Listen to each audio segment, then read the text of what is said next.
Good morning, watch nerds. Welcome to my channel and welcome to one of the very few reviews of this particular watch on YouTube. This is the Forzo Drive King, and Forzo are a brand that focus their designs around motorsport, something I've got little if no interest in, but everyone to their own I suppose. And welcome to my unpaid and unsponsored review of the Forzo Drive King.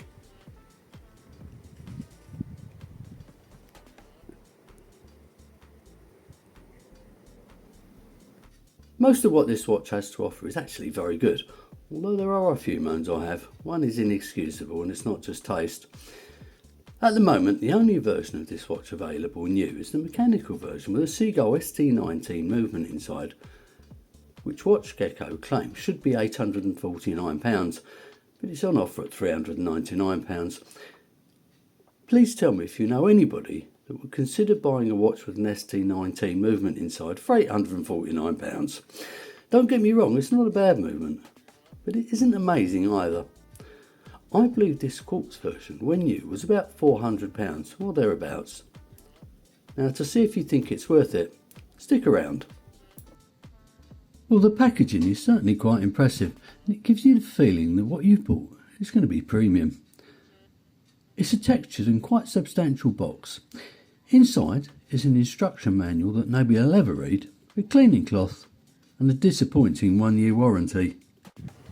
Just a quick wrist check. This is my watch of the day. It's the Atticus Meteora with this lovely silver linen dial.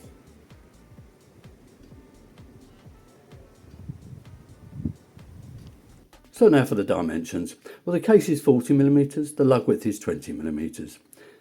The depth is 12.7mm, including a flat sapphire crystal with AR coating, and the lug to lug is 47mm.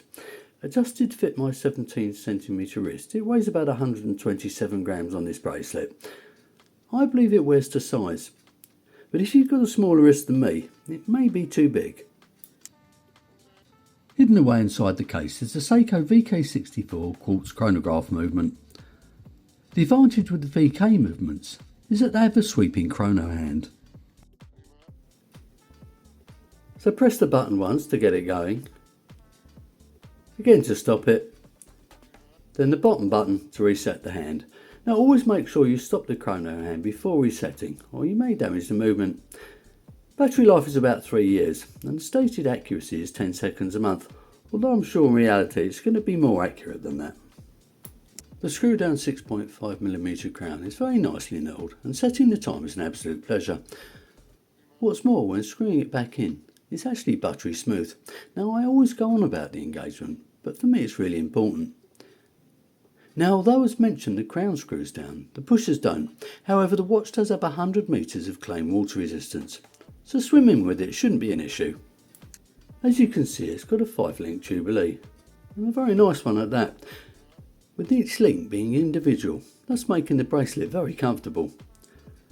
Adjustment is made using screw pins, and there are quick release spring bars if you fancy trying something else.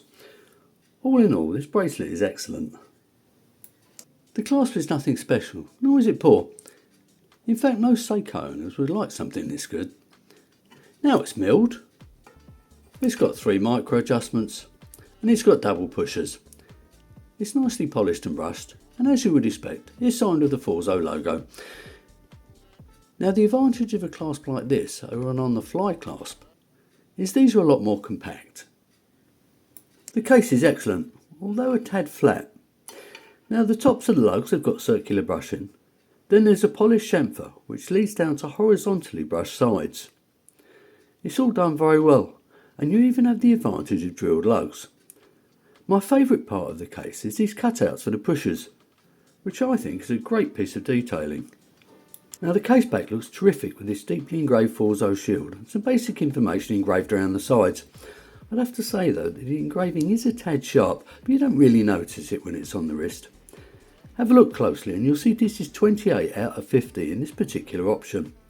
Now it screws down, and when it's time for a battery change, that's going to make it much easier. Now let's get the bad bit out of the way. Now this has got a 60 click bi-directional timing bezel.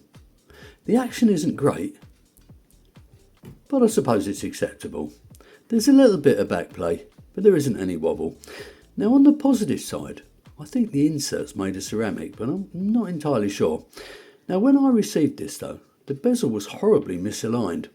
Now being a man of many talents, I rectified this by a method I've used several times. Sometimes it works, sometimes it doesn't. I poured hot water very carefully over the bezel, waited a minute, then manipulated the insert into place. Now as you can see it's spot on. All the hot water does is soften the adhesive, but be careful you don't burn your fingers. I can't afford the court case, especially as I'm probably the poorest man in Lincolnshire. The dial. Okay, the dial. Now needless to say this came in a few different colours, as does the new mechanical version. The problem being that there was a 3 sub-dial option that included an active second hand, or this dual sub-dial version that doesn't.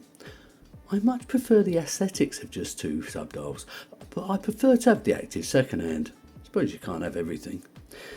Now there was a person on eBay selling the other option, but he didn't respond to any of my messages, and I believe if somebody can't answer a few questions, they may not deliver the item.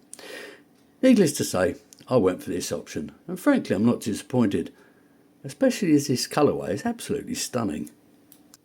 On the chapter ring we've got some markers that have got something to do with the chronograph timing, and they're set on a black background. Now I've absolutely no idea what these are.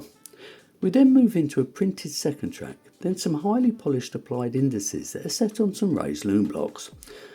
Under the 12 o'clock index is printed the Forzo logo, with chronograph printed above that. Now where the 6 o'clock index would be, we've got a colour matched date window, with England printed above that. It's nice to see that the manufacturer is proud of being English. Please take note, Mr. Starmer. Both the subdials are black, with the one on the left supplying the minutes for the chronograph function, and the one on the right being a 24-hour indicator. The pointed hands and the indices are filled with some type of loom. It's blue and it may be BGW9, who knows. But here's a quick degradation video of that loom. Now it's far from the best you'll ever see, but more than respectable for a watch of this type.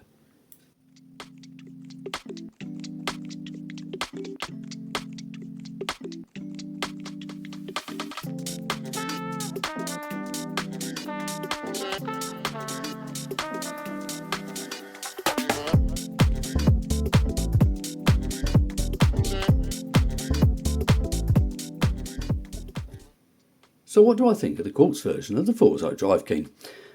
I'm disappointed it had a misaligned bezel, and that's something that should never happen. Although the bezel action is okay, it could be better. Also, purely from a personal viewpoint, I would like to have seen it a tad smaller, 39 or even better a 38, but I appreciate that is personal. Putting those points to one side, I believe this is a fantastic watch. Now the movement may not be premium, but it's a great choice. It's got a sapphire crystal, a brilliant case and case back, an excellent bracelet and clasp, and the dials are dog's doodahs. If you can manage to get hold of one of these at the right price, I suggest you go ahead. So that brings me to the end of this review. So if you've enjoyed it or not, please click on the like button, subscribe and get all your family to do the same. Don't forget to leave your comments below, and enjoy the rest of your day.